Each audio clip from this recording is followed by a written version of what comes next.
Bismillahirrahmanirrahim. Alhamdulillah kita mulai pembahasan kitab ini dari bagian yang sangat penting, yaitu bagian tamhidun atau pendahuluan. Kenapa penting? Karena disinilah penulis kitab meletakkan fondasi argumennya. Ibarat membangun rumah, kalau fondasinya kuat, bangunan di atasnya insya Allah kokoh.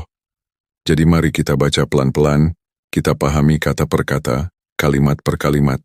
Penulis membuka dengan kalimat, Inna nasab as-sadatil ashrafi ali ba'alawi, nasabun sahihun thabitun. Nah perhatikan ya, penulis langsung membuka dengan huruf inna. Dalam bahasa Arab, inna ini bukan sekadar pembuka kalimat biasa. Ini adalah adatu taukid, artinya alat untuk penegasan. Jadi sejak kalimat pertama, penulis sudah menunjukkan sikap tegas. Dia tidak ragu, tidak mengambang, tidak bilang mungkin atau barangkali. Dia langsung menegaskan. Lalu kata nasabah. Apa itu nasabun? Nasab artinya garis keturunan, silsilah, hubungan darah dari satu generasi ke generasi berikutnya. Dalam tradisi Arab dan Islam, nasab ini bukan perkara sepele. Nasab itu dijaga betul. Allah Subhanahu wa Ta'ala sendiri berfirman dalam surat Al-Hujurat ayat 13, وَجَعَلْنَاكُمْ شُعُوبًا وَقَبَائِلَ لِتَعَارَفُوا. Dan kami menjadikan kalian berbangsa-bangsa dan bersuku-suku, agar kalian saling mengenal.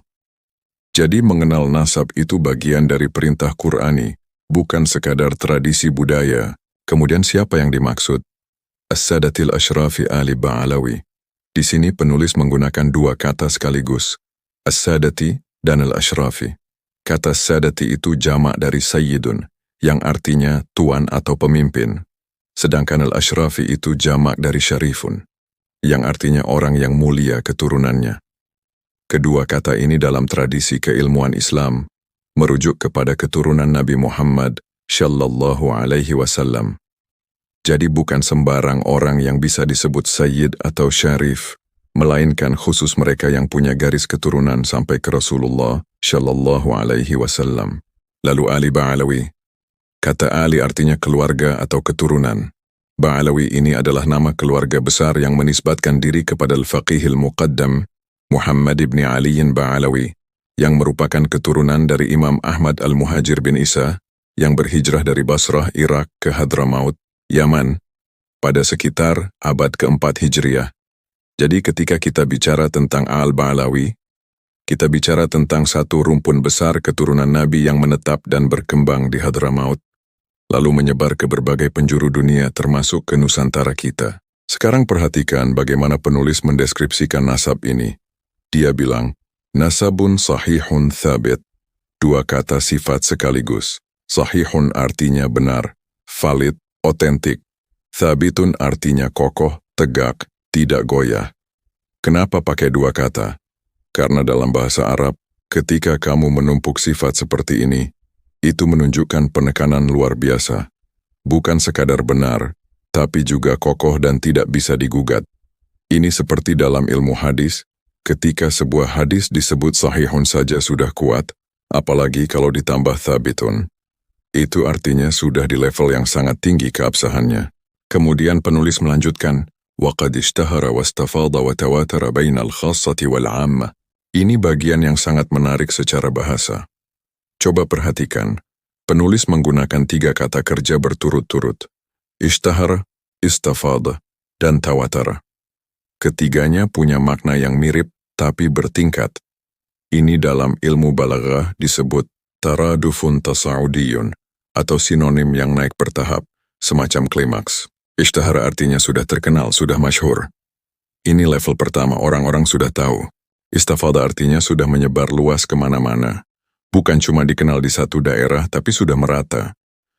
Kalau ishtahara itu ibarat berita yang viral di satu kota, maka istafada itu sudah viral senegara.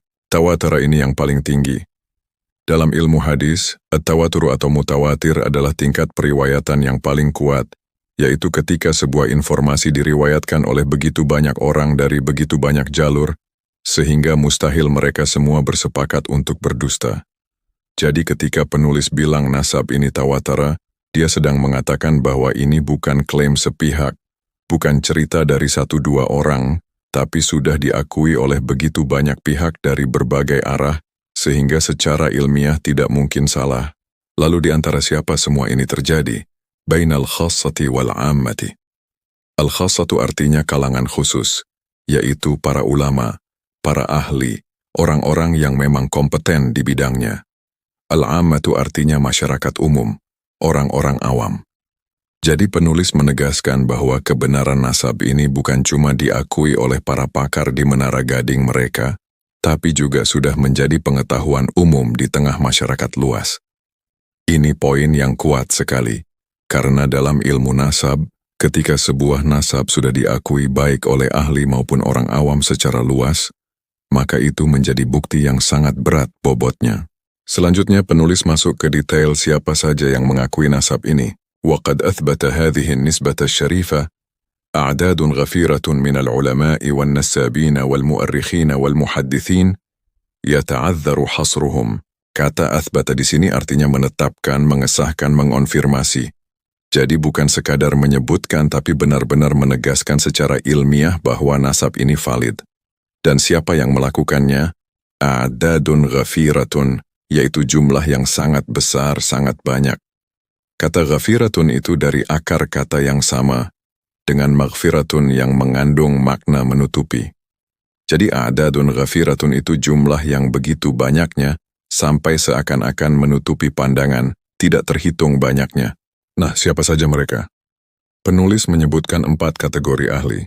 Pertama, al-ulama'u, yaitu para ulama secara umum. Mereka yang menguasai berbagai cabang ilmu keislaman. Kedua, an-nasabuna, yaitu para ahli nasab. Ini adalah spesialisasi tersendiri dalam khazanah keilmuan Islam. Ahli nasab itu orang yang memang bidangnya mencatat, memverifikasi, dan menganalisis silsilah keturunan. Mereka ini ibarat auditor di dunia akuntansi. Tugasnya memang mengecek keabsahan data. Ketiga, al-mu'arrikhun, yaitu para sejarawan. Mereka yang mencatat peristiwa-peristiwa sejarah dan biografi tokoh-tokoh.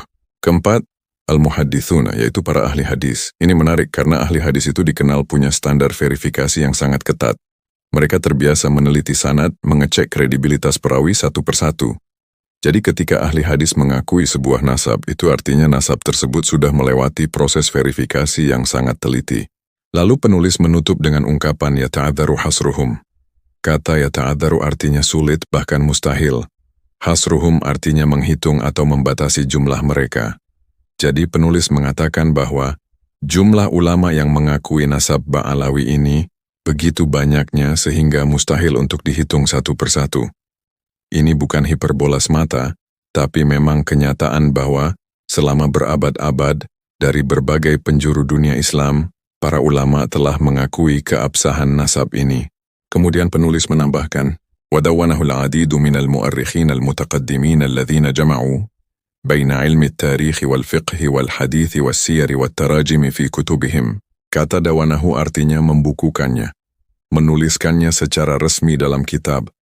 Ini penting ya, karena dalam tradisi keilmuan Islam, sesuatu yang sudah mudawwanun, yang sudah tertulis dalam kitab-kitab yang mu'tabar, itu punya bobot ilmiah yang berbeda dari sekadar cerita lisan. Bukan berarti cerita lisan tidak bernilai, tapi ketika sudah ditulis oleh para ulama dalam kitab-kitab mereka, itu artinya mereka mempertaruhkan reputasi ilmiah mereka di situ. Dan perhatikan, penulis tidak bilang sejarawan biasa. Dia bilang al-mu'arrikhin al-mutaqaddimin, yaitu para sejarawan terdahulu, yang klasik, yang hidup di zaman lebih dekat dengan sumber-sumber aslinya. Semakin dekat seorang sejarawan dengan zaman yang dia catat, semakin kuat nilai kesaksiannya. Lalu penulis menambahkan kualifikasi yang sangat penting. Alladzina jama'u baina ilmi tarikhi wal fiqhi wal hadithi was siyar wat tarajimi. Artinya mereka yang memadukan antara ilmu sejarah, fikih, hadis, sirah, dan biografi. Kenapa ini penting? Karena penulis ingin menegaskan bahwa yang mencatat nasab ini bukan sejarawan yang hanya pandai menulis cerita. Mereka adalah ulama multidisiplin, yang paham fikih sehingga tahu hukum-hukum terkait nasab, paham hadis sehingga terlatih memverifikasi informasi, paham sirah dan biografi sehingga akurat dalam mencatat perjalanan hidup tokoh-tokoh. Coba bayangkan, ini seperti di zaman sekarang kalau sebuah klaim diverifikasi, bukan hanya oleh satu bidang keahlian, tapi oleh pakar dari 5 bidang sekaligus. Tentu kekuatan verifikasinya berlipat ganda. Lalu penulis menutup paragraf ini dengan menyebutkan luasnya pengakuan dari segi geografis. وذكر نسبتهم الشريفة الكثير من العلماء من أهل الحرمين الشريفين واليمن ومقديشو والسواحل وحضرموت وظفار وأهل مصر والشام والمغرب وجاوة والهند وغيرها من البلدان. Ini poin yang sangat strategis. Penulis menyebutkan nama-nama wilayah secara spesifik untuk menunjukkan bahwa pengakuan terhadap nasab Ba'alawi itu bukan fenomena lokal Hadramaut saja. Ini pengakuan yang bersifat global di dunia Islam. Coba kita lihat satu persatu. Al-Haramain Syarifain, yaitu Makkah dan Madinah. Ini pusat dunia Islam. Ketika ulama Haramain mengakui sebuah nasab, itu bobot pengakuannya sangat tinggi, karena disinilah berkumpul ulama dari seluruh penjuru dunia. Al-Yaman, Yaman secara umum, yang memang merupakan wilayah induk tempat Hadramaut berada. Maqdishu, yaitu Mogadishu, ibu kota Somalia. Ini menunjukkan bahwa penyebaran dan pengakuan nasab Ba'alawi sudah sampai ke Afrika Timur. Memang secara historis, para Sayyid Ba'alawi sudah berdakwah dan berdagang di kawasan Afrika Timur sejak berabad-abad lalu. As-Sawahili, yaitu daerah-daerah pesisir. Ini merujuk kepada kawasan pesisir Afrika Timur yang dikenal dengan peradaban Swahili, di mana pengaruh dakwah para Sayyid Ba'alawi sangat terasa. Hadramauta, tentu saja Hadramaut, tanah asal dan basis utama keluarga Ba'alawi. Zafara, yaitu Zofar, wilayah di selatan Oman yang berbatasan dengan Yaman. Ini wilayah yang secara geografis dan kultural sangat dekat dengan Hadramaut. Misra, Mesir, pusat keilmuan Islam yang sangat penting dengan Al-Azharnya. Asyam, yaitu wilayah Syam yang mencakup Suriah, Palestina, Yordania, dan Lebanon. Ini juga pusat keilmuan Islam yang besar.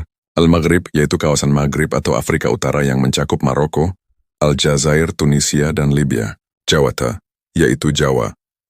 Nah, ini yang dekat dengan kita. Penyebutan Jawa di sini menunjukkan bahwa para ulama Nusantara juga turut mengakui dan mencatat nasab Ba'alawi. Memang kita tahu bahwa para wali songo dan banyak tokoh penyebar Islam di Nusantara memiliki hubungan erat dengan keluarga Ba'alawi dari Hadramaut. Al-Hind, yaitu India, yang juga merupakan wilayah dakwah para Sayyid Ba'alawi. Dan penulis menutup dengan waghairiha minal buldani, yaitu dan negeri-negeri lainnya.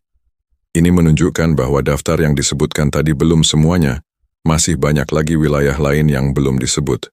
Coba bayangkan, dari Maroko di ujung barat Afrika hingga Jawa di Asia Tenggara, dari Makkah Madinah di jantung dunia Islam hingga Mogadishu di tanduk Afrika, semua mengakui nasab ini. Ini bukan pengakuan lokal, ini pengakuan yang melintas benua dan melintas zaman. Nah, sekarang mari kita rangkum poin-poin kunci dari paragraf pembuka ini. Poin pertama, penulis menegaskan dengan tegas bahwa nasab Al-Ba'alawi adalah nasab yang sahih dan kokoh. Tidak ada keraguan di dalamnya. Poin kedua, kebenaran nasab ini sudah mencapai level mutawatir. Artinya diriwayatkan dan diakui oleh begitu banyak pihak, dari berbagai jalur sehingga mustahil, semuanya bersepakat untuk berdusta. Poin ketiga, pengakuan ini datang dari 4 kelompok ahli sekaligus, yaitu ulama, ahli nasab, sejarawan, dan ahli hadis, yang jumlahnya tidak terhitung. Poin keempat, nasab ini sudah dibukukan oleh para sejarawan terdahulu yang bukan sejarawan biasa, melainkan ulama multidisiplin yang menguasai berbagai cabang ilmu. Dan poin kelima, pengakuan ini bersifat global, datang dari ulama yang tersebar di berbagai penjuru dunia Islam, dari Makkah sampai Jawa, dari Mesir sampai India. Jadi apa yang dilakukan penulis di paragraf pembuka ini adalah membangun fondasi argumentasi yang sangat kuat sebelum masuk ke detail-detail pembahasan selanjutnya.